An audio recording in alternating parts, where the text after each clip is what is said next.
সারা বিশ্বের 180 কোটি মুসলিমদের কাছে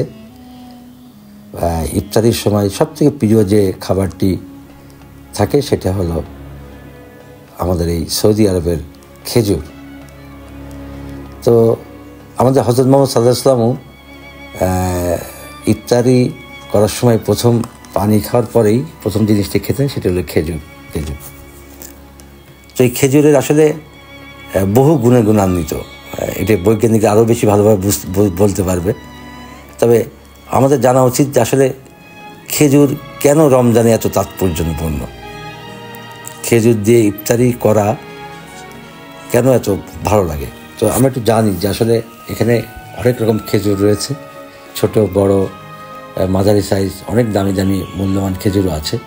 তো সেগুলো চেনানোর আগে একটু বলি আপনাদেরকে যে আসলে খেজুর দিয়ে ইফতার করা সুন্নত।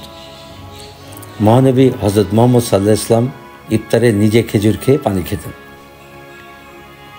সারা বিশ্বে প্রায় 3000 প্রজাতির খেজুর চাষ করা হয়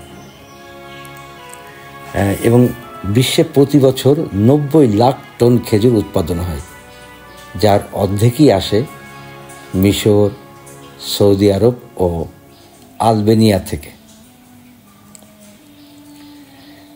অনেকে হয়তো জানেন যে সৌদি আরবই একমাত্র শুধুমাত্র খেজুর হয়, আসলে তা নয়।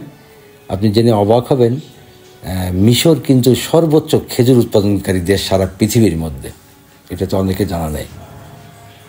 তবে সৌদি আরবের আজওয়া খেজুর কে বেশ আভিজাত্যপূর্ণ আর কি মনে করা হয়, অন্যতম আভিজাত্যপূর্ণ এবং সুস্বাদু। চিকিৎসা বিজ্ঞানীরা বলেন খেজুরে রয়েছে বিশেষ কিছু পুষ্টিগুণ, যেমন vitamin, mineral, sugar, carbohydrate, protein, ফাইবারের মতো উপাদানগুলো। আর